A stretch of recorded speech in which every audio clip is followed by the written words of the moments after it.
Hai everyone, kembali lagi dengan aku Jelena Manik. Di video kali ini aku akan membahas mengenai forgiveness, mengenai pengampunan.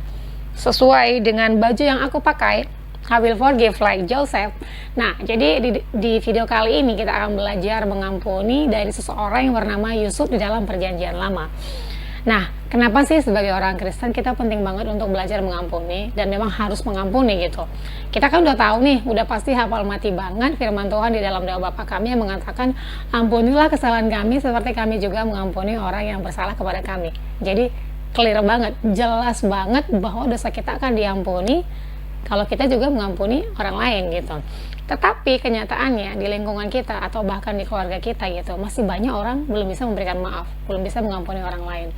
Karena sakit hati banget, udah benci banget, dendam banget, sampai akarnya udah pahit banget gitu, kita sulit untuk memberikan maaf. Atau mungkin perbuatan orang itu udah terlalu berat banget dan kita nggak bisa memaafkan dia gitu loh. Orang itu terlalu jahat kepada kita gitu. Tetapi firman Tuhan bilang kita harus mengampuni. Nah, jadi kali ini kita akan belajar mengampuni ini dari seseorang yang bernama Yusuf. Penderitaan yang dialami begitu luar biasa juga, tetapi dia bisa mengampuni saudara-saudaranya gitu. Nah, sebenarnya dari Yusuf ini nggak cuma belajar mengampuni, kita bisa belajar dari dia, tetapi dari dia kita bisa belajar juga mengenai integritas, mengenai ketaatan, mengenai visi, dan mengenai keberhasilan gitu. Dia dari seorang budak, dia menjadi prime minister di Mesir dan menjadi seorang yang sangat berhasil sekali untuk menghadapi kelaparan gitu loh. Dia sangat berhasil sekali dan yang paling aku suka adalah Yusuf itu berdampak luas sekali. Nah, jadi kita akan belajar mengenai pengampunan dari Yusuf ini, so stay tune.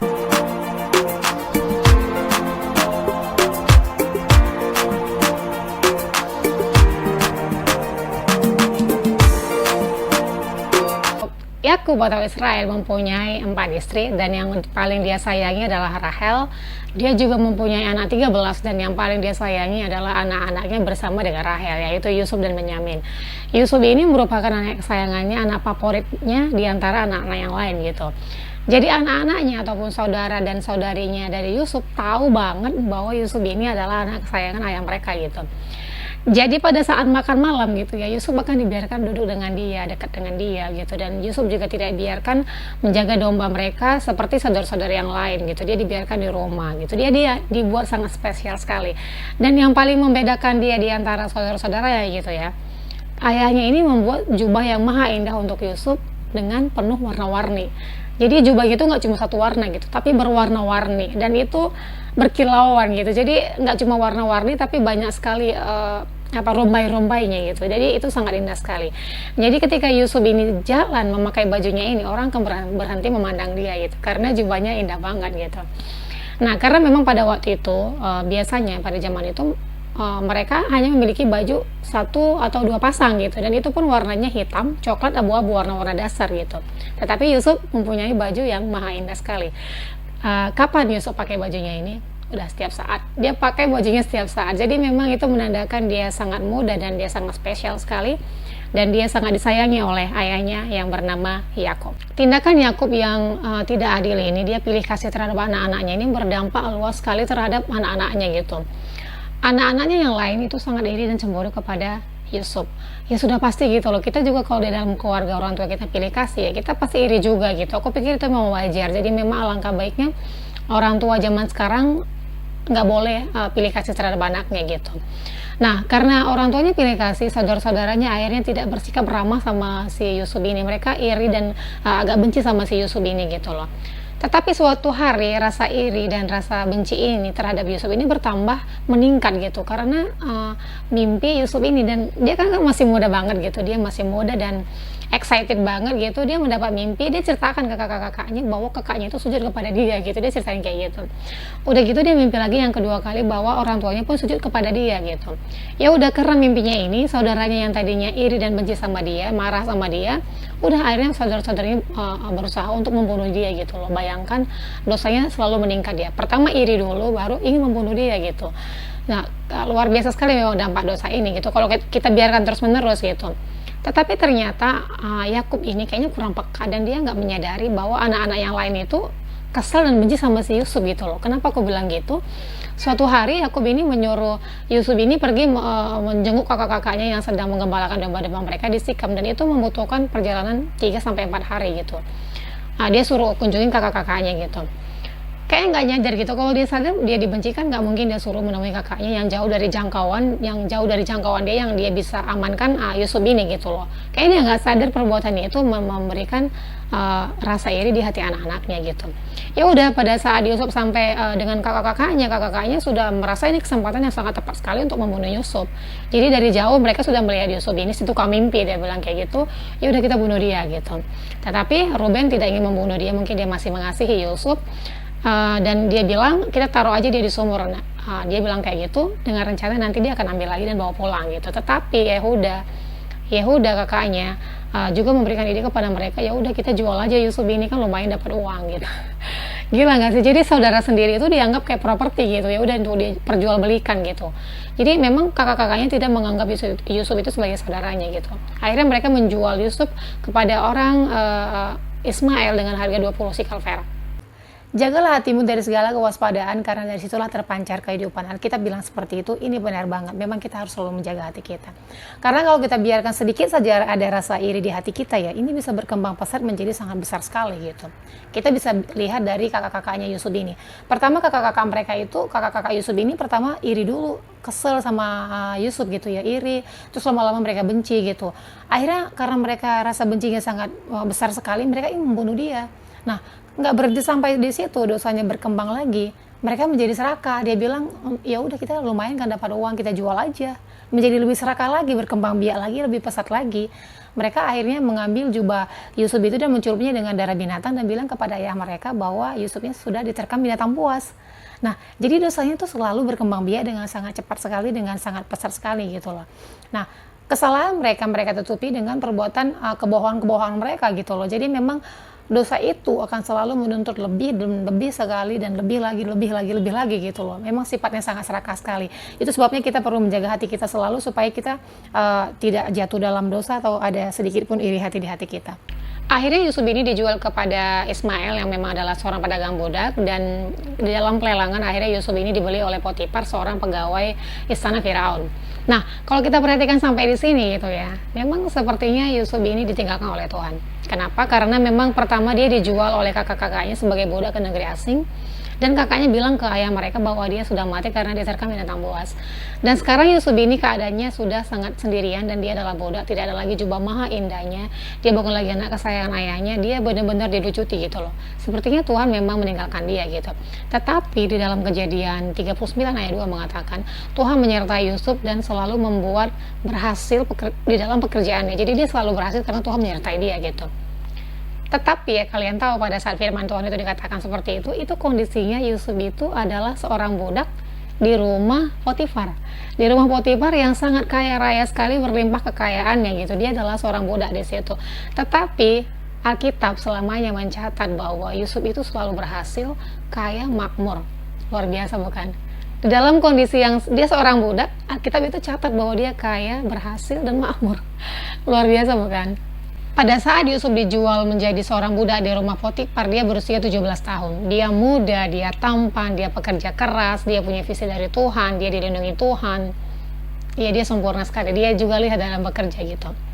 Ya udah, nyonya di rumahnya, istri Potifar akhirnya senang kepada dia, jatuh cinta kepada dia, dan berusaha merayunya setiap hari supaya tidur dengan Yusuf gitu loh. Dia digoda hari demi hari gitu.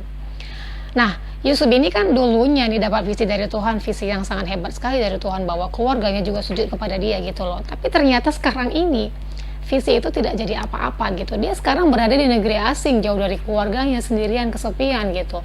Dia juga masih sangat muda, dia butuh kenyamanan, dia butuh kebahagiaan juga gitu loh. Dia masih ABG juga, dia juga punya keinginan daging gitu loh. Dia dirayu loh setiap hari sama tante Potifar, setiap hari. Dia masih muda, 17 tahun, ABG. Aku pikir dia mungkin jatuh dalam dosa gitu, tetapi Alkitab bilang dia tidak mau, dia menolak tante Potifar, dia berhasil tidak jatuh dalam dosa. Keren banget gak sih? 17 tahun, oh my god, 17 tahun. Nggak kebayang, aku emang keren banget Yusuf ini gitu loh. Akhirnya dia bisa, dan godaan itu setiap hari loh, tiap hari, bukan cuma sekali gitu, dan dia berhasil nggak jatuh dalam dosa gitu. Adik-adikku yang masih muda gitu ya, kalian harus jadikan Yusuf ini jadi panutan kalian. Bahkan banyak sekali anak-anak sekarang ya, belum dirayu pun sudah menyerahkan dirinya untuk menjadi hamba dosa gitu loh. Belum dirayu pun ya. Yusuf ini sudah dirayu loh. Tetapi dia berhasil melewati itu gitu. Jadi adik-adikku yang masih muda sekali, yang masih ABG banget, jalan kalian masih panjang banget. Gak peduli dunia ini bilang apa, seks itu biasa aja, tapi aku pikir jangan ikutin itu. Kalian harus jadikan Yusuf ini sebagai panutan kalian. Pada saat istri Potifar itu merayu Yusuf, hari demi hari dia merayunya, menggodanya untuk tidur dengan dia gitu ya. Yusuf bilang, bagaimana mungkin aku melakukan kesalahan yang besar ini dan berbuat dosa terhadap Allah, dia bilang kayak gitu. Ternyata ya, dalam perbudakan sekalipun, aku pikir tadi mungkin Yusuf akan melupakan Tuhan gitu. Ternyata Yusuf itu menyadari dalam perbudakan sekalipun, kondisinya di situ sekalipun, dia tetap tahu Tuhan menyertai dia gitu. Yusuf ini masih muda 17 tahun dan belum berpengalaman, tetapi dia punya iman yang sangat teguh sekali bahwa Tuhan tetap bersama dia, menyertai dia gitu. Walaupun ternyata mimpi-mimpinya, visi-visinya hebat itu belum terjadi gitu, tetapi dia punya iman teguh banget gitu loh.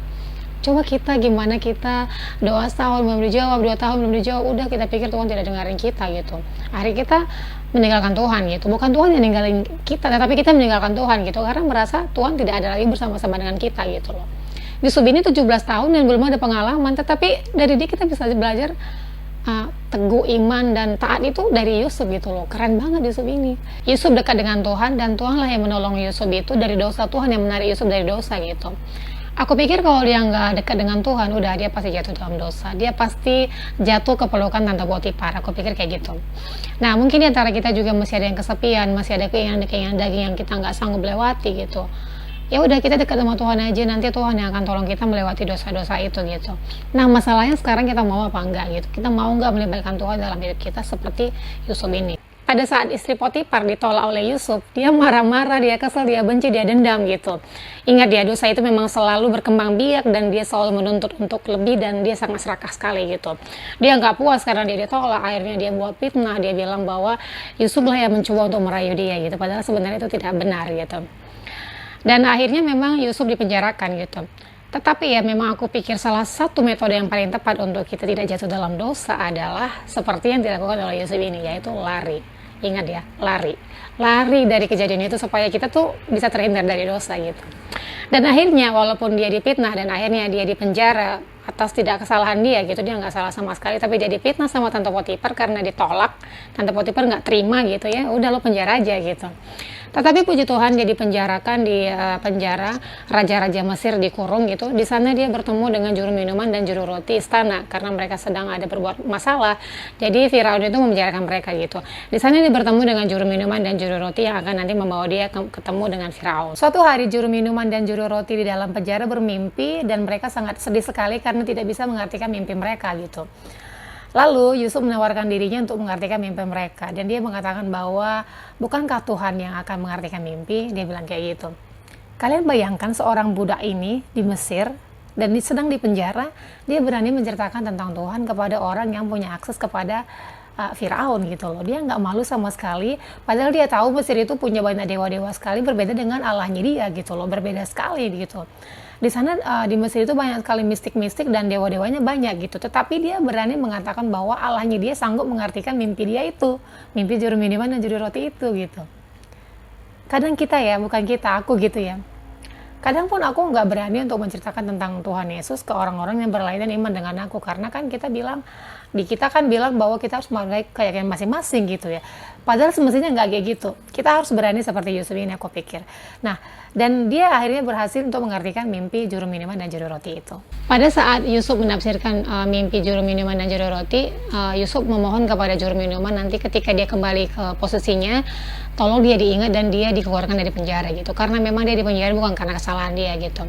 Tepat seperti yang ditafsirkan oleh Yusuf, ternyata 3 hari setelah itu, tepat seperti itu terjadi kepada juru minuman dan juru roti gitu. Tetapi setelah juru minuman ini berhasil kembali ke istana, dia melupakan Yusuf. Dan kembali lagi sepertinya jalannya buntu lagi dan sepertinya Tuhan tidak ada lagi penyertaan Tuhan terhadap Yusuf gitu loh. Hari demi hari dia lewati di dalam penjara, bulan demi bulan. Aku memang nggak tahu seberapa lama dia dalam penjara gitu, tetapi dia pasti mengharapkan sesuatu terjadi dalam diri dia gitu loh.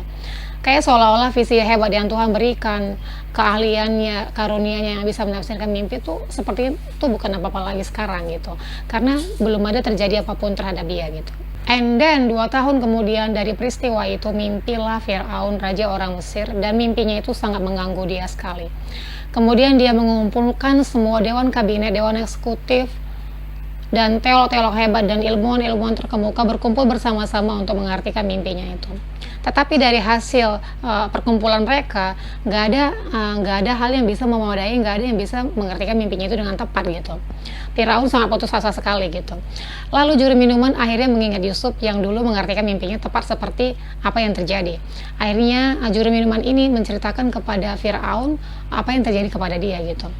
Karena sudah saking putus asanya sekali, Firaun merasa nggak ada salahnya aku mendengarkan arti mimpi dari seorang budak Ibrani yang sedang dipenjara. Lalu dia menyuruh untuk Yusuf menghadap kepada dia. Akhirnya Yusuf itu dikeluarkan dari penjara, dia bercukur dan berganti pakaian karena memang dia harus berpakaian rapi karena dia ketemu orang nomor 1 yang paling hebat di Mesir, yaitu Firaun, raja Mesir gitu. Ya, memang harus seperti itu. Aku pikir memang kita harus selalu berpakaian rapi seperti Yusuf ini juga ya. Ketemu orang-orang terhormat, nggak cuma orang-orang terhormat. Tapi itu kembali lagi sih kepada kita. Tapi setidaknya hati kita rapi dan bersih gitu ya. Tapi alangkah baiknya kita juga memang menjaga penampilan kita. Nah, udah gitu setelah ketemu dengan Firaun ini langsung bertanya kepada Yusuf. Dia bilang kepada Yusuf bahwa dia punya mimpi dan aku tahu bahwa engkau bisa mengartikan mimpi itu. Lalu Yusuf bilang kayak gini sama Firaun, bukan aku yang bisa mengartikannya, tetapi Tuhan yang akan memberikan artinya kepada Firaun. Dia bilang seperti itu. Yusuf ini seorang budak dan di penjara, seorang Ibrani, dan dia berada di istana Firaun. Istana Firaun yang memang kepercayaannya beda gitu. Mesir itu punya kepercayaan yang banyak dewa-dewa gitu loh. Tetapi Yusuf ini bisa menceritakan dan berani menceritakan tentang Tuhannya di istana Firaun, di hadapan seorang yang paling punya powerful di Mesir gitu. Hebat sekali, berani sekali dia, gue pikir. Tapi memang seperti Yusuf ini, ketika Tuhan ada bersama-sama dengan kita tidak akan takut gitu loh. Tetapi kalau kita masih takut, berarti Tuhannya belum sepenuhnya ada dalam diri kita gitu loh. Tetapi seperti Yusuf ini, kita lihat dia berani sekali. Siapa sih Yusuf di hadapan Firaun gitu loh, tapi dia berani untuk mengatakan tentang Tuhan di hadapan Firaun gitu. Kemudian Yusuf ini menceritakan, mengartikan mimpi Firaun dengan sangat baik sekali, bahwa akan ada 7 tahun masa kelimpahan di Mesir dan akan ada juga 7 tahun masa kelaparan yang hebat melanda Mesir gitu. Dia menceritakan itu. Selain dia juga mengartikan mimpi Firaun, dia juga memberikan nasihat kepada Firaun bagaimana cara menanggulangi kelaparan itu gitu loh. Dan itu dipandang sangat baik oleh Firaun gitu. Dia merasa ini benar-benar sangat membantu dia nanti ke depannya Mesir ini untuk menanggulangi kelaparan ini gitu. Terus dia berpikir bahwa tidak akan ada orang yang sanggup untuk menanggulanginya selain Yusuf ini, karena dia juga yang tahu arti itu dan dia juga yang bisa memberikan nasihat tentang itu gitu. Udah akhirnya diangkat itu Yusuf menjadi seorang perdana menteri di Mesir, orang nomor 2 yang terhebat di Mesir. Dari seorang budak kemudian di penjara dan kemudian tiba-tiba menjadi seorang perdana menteri gitu loh. Bisa nggak sih kalian bayangkan? Coba kalian bayangkan gitu loh. Nah, dan dia tiba-tiba menjadi seorang yang hebat sekali, nomor 2 di Mesir gitu loh. Dan yang lebih hebat lagi bahwa tidak ada orang yang bisa mengangkat tangannya atau mengangkat kakinya di seluruh Mesir kecuali Yusuf harus memberikan izin. Sesuai yang diprediksikan Yusuf bahwa akan ada 7 tahun masa kelaparan, dan itu sudah terjadi gitu. Kelaparan sudah melanda seluruh Mesir, nggak cuma Mesir tetapi juga melanda daerah-daerah sekitarnya juga. Alkitab katakan ya, kelaparan itu melanda seluruh bumi gitu. Nah, kemudian orang-orang Mesir itu datang kepada Firaun untuk minta bahan makanan. Lalu Firaun bilang, temuilah Yusuf gitu. Nah, orang-orang Mesir itu akhirnya menemui Yusuf dan dia membeli makanan dari Yusuf. Uangnya itu dia kumpulkan dan Yusuf berikan semuanya kepada Firaun gitu. Mereka membeli bahan makanan dari Yusuf itu dengan uang. Kemudian uang mereka sudah habis uang di seluruh tanah Mesir, dan akhirnya mereka juga membeli bahan makanan dengan ternak mereka. Jadi terjadi barter gitu loh. Ternak mereka kasih kepada Yusuf dan Yusuf memberikan mereka bahan makanan. 2 tahun kemudian mereka masih butuh makan juga dan masih terjadi kelaparan. Uang mereka sudah tidak ada lagi, ternak mereka sudah nggak ada lagi. Jadi mereka, orang-orang Mesir ini menawarkan dirinya menjadi budak Firaun. Dia menawarkan dirinya menjadi budak Firaun, ladang-ladangnya dia juga berikan kepada Firaun gitu. Jadi terjadilah pada saat itu Yusuf membeli seluruh orang Mesir, bukan cuma orangnya tetapi juga tanah-tanah mereka. itu menjadi milik Firaun pada saat itu. Jadi orang Mesir itu semuanya menjadi budak Firaun gitu, karena seluruh tanah Mesir itu sudah menjadi milik Firaun kecuali tanah para imam gitu. Itu memang dikhususkan gitu. Kemudian Yusuf ini juga memberikan benih kepada orang-orang Mesir untuk menjadi bahan untuk pertanian mereka gitu, tetapi hasilnya 20% diberikan kepada Firaun, dan itu Yusuf tetapkan secara permanen gitu loh. Memang terjadi kontroversi sih mengenai perbudakan ini gitu. Memang Yusuf berhasil melewati kelaparan yang melanda Mesir dengan sangat hebat sekali ini, tetapi juga Yusuf berhasil memperbudakkan seluruh orang Mesir menjadi budak Firaun, dan tanah seluruh orang Mesir menjadi Firaun, dan dia juga menetapkan pajak dengan sangat permanen gitu loh. Padahal kelaparan itu hanya terjadi 7 tahun. Tetapi aku tidak akan bahas ini terlalu jauh gitu ya, karena temaku hari ini mengenai forgiveness, mengenai pengampunan gitu. Nanti aku akan bahas, kalau ada waktu dan kesempatan aku akan bahas mengenai perbudakan ini. Kelaparan itu tidak hanya melanda Mesir tetapi juga tanah Kanaan. Jadi Yakub juga kena kelaparan juga gitu. Tidak ada lagi bahan makanan di Kanaan gitu. Kemudian Yakub menyuruh anak-anaknya pergi ke Mesir untuk membeli bahan makanan, tetapi Benyamin, anak yang paling kecil, tidak dibiarkannya ikut. Tetap masih dia mempunyai anak kesayangan di hatinya dia. Nggak berubah juga gitu. Si Yakub ini nggak pernah berubah gitu. Dia tetap masih mempunyai anak kesayangan di hatinya dia. Yaudah, Benyamin dia tidak boleh ikut, dan anak yang lain pergi ke Mesir untuk membeli bahan makanan. Dan ternyata kemudian setelah 20 tahun, ternyata kakak adik ini bertemu muka demi muka di tanah Mesir. Yusuf itu langsung mengenali saudara-saudaranya, tetapi saudaranya itu tidak mengenali Yusuf, karena mungkin Yusuf sudah berubah ya, dari kulit sudah terawat, kan pakaiannya juga dia pakai pejabat Mesir gitu kan, dia perdana menteri men gitu ya, pasti bajunya sudah sangat bagus sekali gitu, pakaiannya sudah rapi sekali. Dan yang satu lagi, saudara-saudaranya pasti tidak menyangka bahwa Yusuf yang mereka sudah jual menjadi budak itu nggak mungkin jadi perdana menteri ya dong, nggak mungkin dong, tidak menyangka gitu loh. Tetapi Yusuf mengenali saudara-saudaranya gitu. Sudah pasti memori 20 tahun lalu kembali lagi terngiang-ngiang di telinganya Yusuf gitu loh, bahwa kakak-kakaknya itu dulu menjual dia menjadi budak gitu. Sekarang dia menjadi seorang perdana menteri, menjadi orang yang hebat sekali. Kakak-kakaknya di depan dia membeli bahan makanan, bayangkan gitu loh. Sekarang dia punya power banget gitu. Aku pikir ini waktu yang sangat tepat untuk balas dendam kepada kakak-kakaknya. Tetapi kita lihat ya, Yusuf tidak sedikit pun mengambil kesempatan ini untuk membalas dendam kepada kakak-kakaknya. Padahal dia punya kesempatan sekali untuk balas dendam, ini waktu yang sangat tepat sekali gitu. Karakter Yusuf itu sangat terbentuk sekali. Memang aku pikir karakter seseorang akan terbentuk nggak dengan cepat, nggak dengan mudah, nggak dengan gampang gitu. Karakter seseorang itu akan terbentuk melalui pergumulan yang dia hadapi, penderitaan yang dia hadapi, masalah-masalah berat yang dia hadapi gitu. Akhirnya terbentuklah karakter seseorang itu menjadi seorang karakter yang menginspirasi seperti Yusuf ini. Selain itu juga kenapa Yusuf tidak mengambil kesempatan ini untuk balas dendam, karena dia menyadari bahwa Tuhan telah memberikan dia visi yang sangat hebat sekali gitu loh. Ada tujuan Tuhan di semua masalah yang dia lewati. Dia tahu itu dan dia menyadari hal itu gitu. Dan yang lebih hebat lagi gitu dari Yusuf ini gitu ya, selain dia nggak ambil kesempatan ini untuk balas dendam gitu ya, dia bahkan mencari jalan keluar. Apakah masih ada jalan lain untuk dia bisa berrekonsiliasi sama kakak-kakaknya gitu loh. Bisakah dia berbaikan dengan kakak-kakaknya gitu loh. Itu dia lakukan loh, jangan kalian pikiran enggak gitu loh. Padahal dia korban loh, tapi dia mencari kesempatan, dia melihat jalannya ada nggak, bisa nggak dia berbaikan lagi dengan kakak-kakaknya gitu. Apakah kakaknya sudah berubah gitu loh. Keren banget kan dia ya. Itu dia lakukan ketika dia mengetes saudara-saudaranya itu gitu, apakah mereka berubah apa enggak gitu. Keren kan Yusuf ini? Dari hasil investigasi, penyelidikan, dan pengetesan yang dilakukan oleh Yusuf, dan puji Tuhan banget gitu loh, ternyata kakak-kakaknya ini sudah berubah, sudah bertobat gitu. Walaupun ayah mereka belum berubah, ayah mereka masih mengidolakan Benyamin, salah satu anaknya gitu, tetapi kakak-kakaknya ini ternyata sudah mengasihi ayah mereka. Selain itu juga kakak-kakaknya ternyata sudah menyesal bahwa dulu mereka pernah menjual Yusuf menjadi seorang budak gitu. Udah, Yusuf sudah tidak tahan lagi, dia sudah tidak sanggup lagi untuk tidak mengatakan bahwa dia adalah Yusuf gitu. Dia menangis sekuat-kuatnya sehingga seluruh istana mendengar tangisannya itu gitu loh. Dia bilang sama kakaknya bahwa dia lah Yusuf, orang yang mereka telah jual dulu ke Mesir gitu. Dia menceritakan hal itu. Kalau kita baca di Alkitab gitu ya, kita baca, kita kayak merasa ikut juga ada di sana gitu. Jadi kayak ikut terharu juga gitu loh. Jadi pada saat itu terjadilah rekonsiliasi antara saudara-saudara Yusuf dan Yusuf. Mungkin dulu saudara-saudaranya Yusuf ini merasa mereka mendapat perlakuan tidak adil, ketidakadilan dari ayah mereka karena ayah mereka pilih kasih gitu. Nah, akhirnya juga mereka menjual Yusuf dan ternyata Yusuf juga mengalami hal yang sama. Dia juga mengalami perlakuan yang tidak adil. Yusuf ini bahkan jauh lebih parah dari kakak-kakaknya gitu. Dia menjadi budak, dia dipenjara, macam-macam, dia dipitnah gitu kan. Kakak-kakaknya cuma menghadapi perlakuan tidak adil dari mereka gitu. Nah, hal ini juga lah yang membentuk Yusuf ini untuk memaafkan kakak-kakaknya karena dia tahu bahwa inilah visi dari Tuhan dalam hidup dia gitu. Nah, inilah yang membuat dia memaafkan kakak-kakaknya, dan satu juga karena dia takut Tuhan, dia tahu juga ini visi dari Tuhan gitu.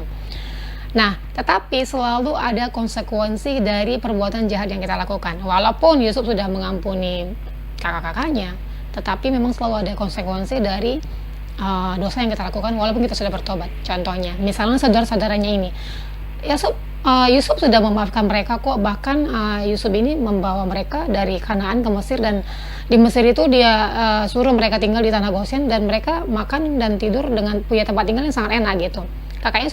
Yusuf sudah memaafkan kakak-kakaknya, tetapi setelah ayah mereka meninggal, kakak-kakaknya ini, saudara ini nggak percaya. Mungkinkah nanti Yusuf ini akan balas dendam setelah ayah kita pergi? Dia bilang kayak gitu. Jadi masih belum percaya dengan ketulusan Yusuf ini gitu. Ya itulah memang konsekuensi dari dosa yang kita lakukan gitu. Walaupun kita sudah bertobat, kayak ada perasaan was-was gitu. Nanti dia setelah ayah meninggal balas dendam nggak ya sama kita? Pasti kayak gitu. Sama sih seperti kita juga gitu. Kalau kita berbuat dosa walaupun kita bertobat, pasti selalu ada konsekuensi dari dosa yang kita lakukan itu. Mengetahui hal itu, Yusuf sangat sedih sekali bahwa ternyata memang kakak-kakaknya belum yakin dengan ketulusan hati dia gitu. Padahal dia sudah dengan sangat tulus sekali mengampuni kakak-kakaknya gitu. Dan Yusuf menangis, dia sedih sekali dengan kejadian itu. Lalu dia bilang sama kakak-kakaknya bahwa memang kamu telah merekarkan yang jahat sama aku, tetapi Tuhan telah merekarkannya untuk kebaikan. Dia bilang seperti itu. Ya beginilah kalau seorang pria punya visi dari Tuhan gitu.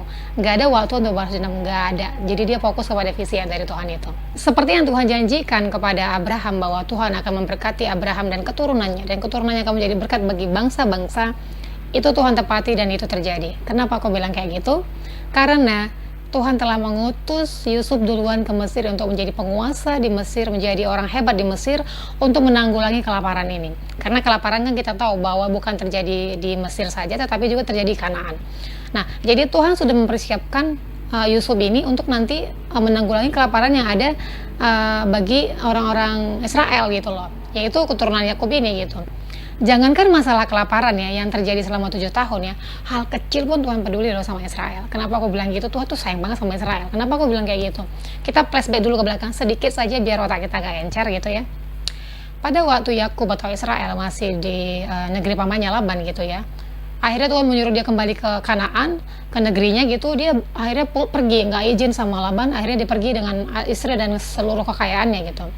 Dia pergi, lalu setelah mengetahui bahwa anak-anaknya dan menantunya ini pergi, Laban ini mengejar Israel gitu ya. Tetapi dalam perjalanan nih, Tuhan itu mendatangi Laban dalam mimpi, terus dia bilang, jagalah perkataanmu, jangan kau mengatai Yakub itu dengan sepatah kata pun. Gila nggak? Kalau kalian baca ya dengan teliti ya Alkitab itu ya, Tuhan benar-benar mengasihi Israel.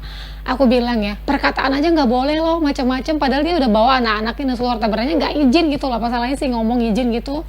Emang nggak boleh marah? Nggak boleh sama Tuhan, sepatah kata pun nggak boleh dikatain. Bayangkan, itu aja Tuhan peduli gitu loh. Apalagi mengenai kelaparan yang melanda selama 7 tahun. Oh, Tuhan pasti persiapkan dengan sangat baik sekali gitu loh. Jadi Tuhan mempersiapkan Yusuf ini untuk pergi ke Mesir supaya untuk mengatasi kelaparan yang terjadi kepada Israel sebenarnya. Ya udah, dan yang lain-lain juga menjadi berkat kan, seperti janji Tuhan bahwa Israel itu kan menjadi berkat juga bagi bangsa-bangsa gitu loh. Keren kan Tuhan? Gila kan? Keren banget kan? Dia memang sayang banget sama Israel gitu. Luar biasa banget. Dan pria seperti Yusuf ini yang Tuhan telah pilih menjadi alatnya dalam menghadapi situasi ini gitu ya, tahu akan cerita ini, tahu akan hal ini, bahwa Tuhan itu menganggap Israel itu sangat berharga gitu loh. That's why, itu sebabnya maka setiap penderitaan yang dia alami, dia teguh, tetap kuat. Kadang-kadang seolah kita kalau baca ya, ternyata Tuhan ninggalin dia. Ternyata enggak gitu loh. Dia mengerti, dia tahu banget, dia paham banget cerita ini gitu loh, bahwa keturunan Abraham itu akan sangat diberkati di mana pun berada. Itu makanya dia bertahan dan tetap setia kepada Tuhan walaupun dia menjadi budak, dan akhirnya Tante Potifar goda dia setiap hari. Udah, dia masih tetap teguh pada imannya, dan akhirnya dia di penjara seperti yang gak ada harapan, dia tetap masih teguh. Ya udah, akhirnya diangkat menjadi orang yang hebat kan. Nah, Yusuf ini ngerti akan hal itu gitu loh, karena memang Tuhan sudah sejak dari awal sudah memberikan dia visi akan hal ini. Nah, kalau kita kembali lagi ke zaman sekarang gitu ya, perdagangan manusia itu sangat kriminal sekali dan itu memang melanggar undang-undang dan itu juga melanggar hak asasi manusia. Tetapi dulu Yusuf ternyata mengalami hal itu, dia dijual oleh saudara-saudaranya karena saudara-saudaranya membenci dia dan saudara-saudaranya ingin membunuh dia. Tetapi Yusuf memaafkan saudara-saudaranya dan bahkan dia adalah korban tetapi dia juga mencari jalan keluar bagaimana supaya dia bisa berbaikan dengan kakak-kakaknya. Keren banget. Nah, aku pikir memang seseorang yang punya visi dari Tuhan dan dekat dengan Tuhan dan tahu bahwa Tuhan menyertai hidup kita gitu. Segala sesuatu terjadi dalam hidup kita, baik itu buruk maupun baik, kita tahu bahwa itu semuanya untuk kebaikan kita gitu, dan kebaikan yang Tuhan rencanakan dalam hidup kita gitu. So, aku pikir ya, kita sudah tahu pergumulan Yusuf, dia benar-benar luar biasa sekali dan dia bisa melewati semuanya itu dengan baik. Aku pikir memang Yusuf adalah seorang yang paling berhasil dalam hidup dia menghadapi setiap tantangan dalam hidup dia di seluruh Alkitab selain Tuhan Yesus. Dia orang yang paling berhasil melewati rintangan, problem, dan permasalahan dan penderitaan yang dialami. Orang yang berhasil itu adalah Yusuf. Dia satu-satunya aku pikir selain Tuhan Yesus. Nah, jadi aku pikir ya, ada nggak sih masalah kita lebih berat dari Yusuf ini? Sesakit apakah kita? Lebih sakitkah dari Yusuf ini? Yusuf aja bisa gitu loh, apalagi kita pasti bisa lah aku pikir. Jadi Yusuf pun bisa, kita pasti bisa juga untuk memaafkan orang lain. Jadi jangan lagi benci, jangan lagi marah, jangan lagi cemburu, jangan lagi iri, tetaplah jaga hati kita supaya kita juga menjadi berkat bagi banyak orang. Aku berharap video ini menjadi berkat semuanya untuk kita dan aku mengucapkan terima kasih buat kalian yang menonton dan God bless you all.